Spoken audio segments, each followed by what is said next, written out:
Arvind Sanger, managing partner at Geosphere Capital Management, is joining us right now with his perspective on Budget 2020 and what exactly is, unraveling in China. Arvind, thanks very much for taking out the time. Let's get in your first take on what the sentiment around the budget looks like. I mean, the first reaction was a clear thumbs down, even from the FII community, though steps were proactive to make sure that foreign investors do come in. But your take? Well, I thought the budget was, reasonably ho-hum, which is it was neither particularly disappointing or particularly exciting. I think clearly the government has decided to continue to, let the fiscal deficit go. Even if you look at the FY21 projections, with 0.9% disinvestment, they're counting on a 3.5% deficit. So that means before any divestments, which, by the way, 0.9% is a pretty aggressive target. That's a 4.4%. So the way I look at it is that they are letting the fiscal slip. They are doing a few things to try to help that. But there was no big bang, any big, hope or expectation that would have followed through on helping NBFCs in a meaningful way, or helping the real estate in a meaningful way, or helping the auto sector, or some of the other sectors that some people were hoping for. I think expectations were maybe a little bit higher than they should have been, given the limited fiscal space that the government has.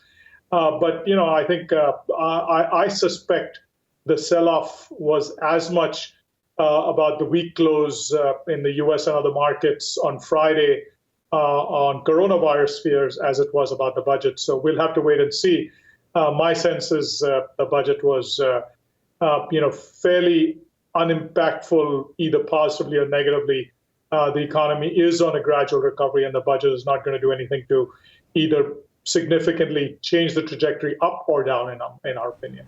Yeah, that's interesting because unlike the last two budgets that we have been talking about, there was no surprise negative that came about that would warrant such a sell-off that happened in the last two budgets. But nonetheless, the focus on driving investments over consumption, do you think that was something that the street wasn't anticipating? They were anticipating maybe a shorter-term consumption boost. And obviously now that clearly lays the path out that it's not going to be a V-shaped recovery for growth. It's going to be more gradual. I think maybe there was hope for a more short-term boost to the economy, and maybe that was disappointing. And I think real estate and insurance sold off because there was a concern that some of those, tax benefits that come from that, if people go for taking the new lower tax slabs offered rather than using the deductions, that would hurt some of those sectors in terms of both real estate sales as well as in terms of some of the insurance products. I think that the reaction was maybe a little overdone in that respect, particularly in those sectors. I think that in terms of investment versus consumption, I'm much more of a fan of encouraging investment, because that improves the long-term structural productivity of the economy rather than short-term consumption boost. But I think there's a little bit of both. But I think as long as the government continues to invest in infrastructure, and provide that as an underpinning, that will have medium and long-term benefits. And frankly, in the first year after the election, and it's still the first year after the election, it is probably a good idea to be focusing on long-term, although the economy does need short-term help. Arvind, good evening to you. Neeraj here, also joining in. Just one question from my end. How does this whole China scenario now play out? They've taken some measures as well to soothe the frayed nerves, but the coronavirus impact is here and staying. Do you think the cloud stays, and therefore would the overhang on Asian equities or world equities at large continue? Well, I think it's very hard to declare victory. Clearly, the markets had a big sell-off Friday. China is open for the first time today. It's having, after being closed for the Chinese New Year Golden Week, and it's having a sell-off 7-8% right now. But I would say that as far as China is concerned and its effect on the global economy, it's clearly much larger than the 2003 SARS comparisons that people are making, because China is a bigger part of global economy and more connected, and more Chinese tourists go around the world and make purchases elsewhere. So there is going to be an impact, but it's so hard to tell because these are so unpredictable.